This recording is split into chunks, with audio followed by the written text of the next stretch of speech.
Quick listen. They came after a lot of people, like me, but they came after a lot of people. No, I wasn't involved in it. I'll have to see what is exactly going on after this is finished. But if they fired some people over there, that's a good thing, because they were very bad. They were very corrupt people, very corrupt, and they hurt our country very badly with the weaponization.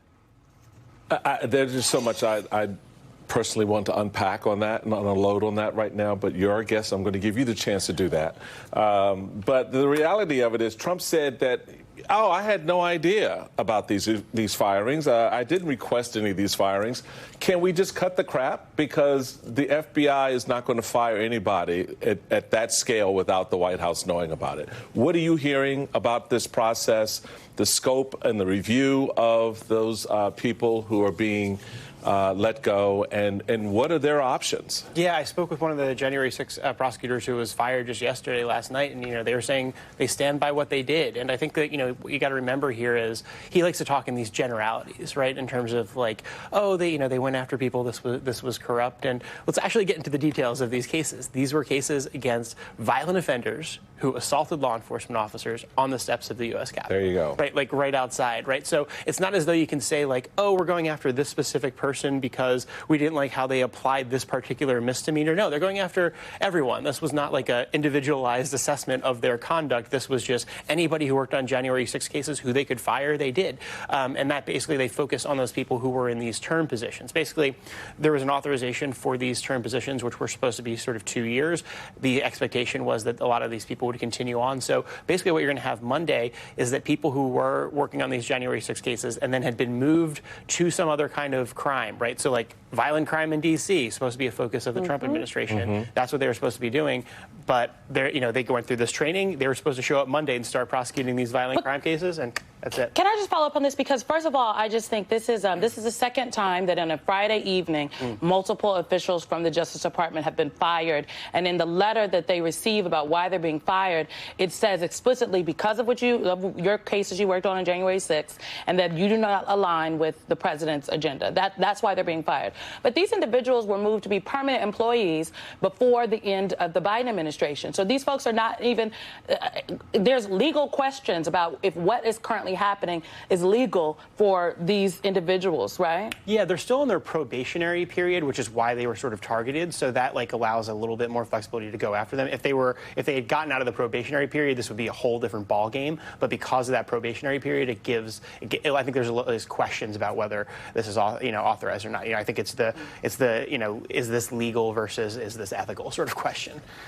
Okay, I want to underline something that you said, though, because the fact that this is tied to January 6th makes it seem retrospective, when in reality, to your point, these people have jobs and cases that they are working on now in the national security. That was echoed by the FBI Agents Association statement, where they said dismissing potentially hundreds of agents would severely weaken the Bureau's ability to protect the country from national security and criminal threats, and will ultimately risk setting up the Bureau and its new leadership to fail. What does that mean? Yeah, I mean, the brain drain at the FBI would be extraordinary. And I think to set the bar here, there were people who worked basically on January 6 cases, but that's not a ton of people. This touched basically every part of the FBI across all of these field offices across the country. People were involved in this. Maybe they just had a brief, involvement in a case. Maybe they just helped out with an arrest, but they're going to be on that list that's going to have to be sent over to the Justice Department. And it's really just an extraordinary measure because, I'll use a technical term here, but there were a lot of FBI agents who sort of half-assed these investigations, who weren't super into them.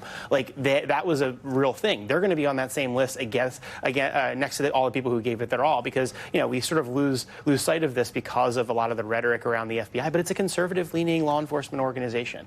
It's generally conservative-leaning. That's just sort of the fact. It's the nature of the beast. Yeah. And for all of these law and order Republicans out here who seem to be applauding and embracing this.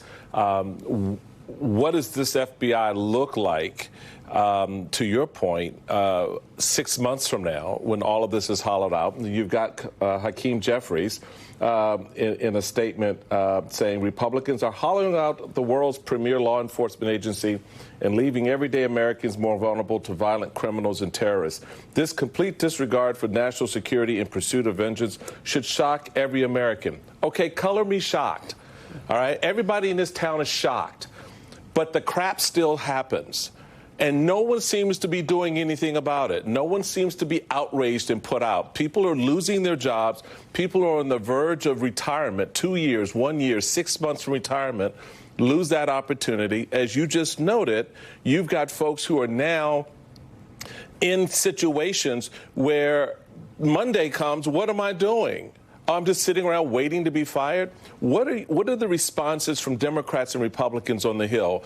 Is this one of those, oh, you know, color me tears, color me shocked? We're so upset by all of this, but we're not going to do a damn thing about it. Is it just that much of an executive power to go through and sweep out everybody in the FBI and the members of Congress who fund the FBI have no say? Yeah, I mean, I do think it is going to boil down to those confirmations, because that's really kind of the power that they have right now. I just don't know if that's going to ultimately sway any Republicans who were, you know, maybe considering Kash Patel, whether or not they were going to confirm him, right? There's, you know, it's sort of a trope at this point, but if this was an anonymous vote, I think it goes a lot differently than if this was a public vote, just because a lot of people are worried about sort of putting themselves out there. And, you know, we've seen how the confirmation... Oh, they're worried about their poor little careers as a member of Congress? I think we need to find the sound for later in the show to make sure we play it so that people can really understand, like, hear what is going on.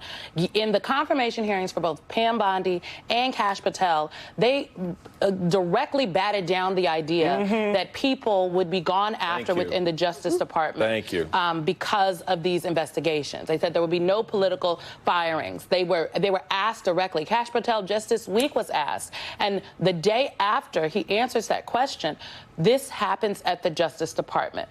I believe we are in a constitutional crisis, and the members of Congress currently at this moment that serve in the Republican Party are not up to the task. The last time Donald Trump was president, it was Mitch McConnell and Paul Ryan that put a check on him. Who is going to check him now? Anybody? Yeah, and just to throw out a candidate for him, do you have his acting director, right, who he installed a matter of days ago, actually step up and say, I am not behind this and I don't support it? Yeah, I mean, the letter from the FBI acting director was sort of interesting, and I think that a lot of FBI people felt like supported by that because, you know, they're like, here's what I've been required to do. They're telling everyone, right? So they're not keeping this secret. They're publicly telling everyone, or at least in the Bureau, that, you know, this is what's going on. I've been asked to send this list. You know, I'm on this list, they said, because it affects so many people. Not only is he on the list, the acting deputy director is also on the list.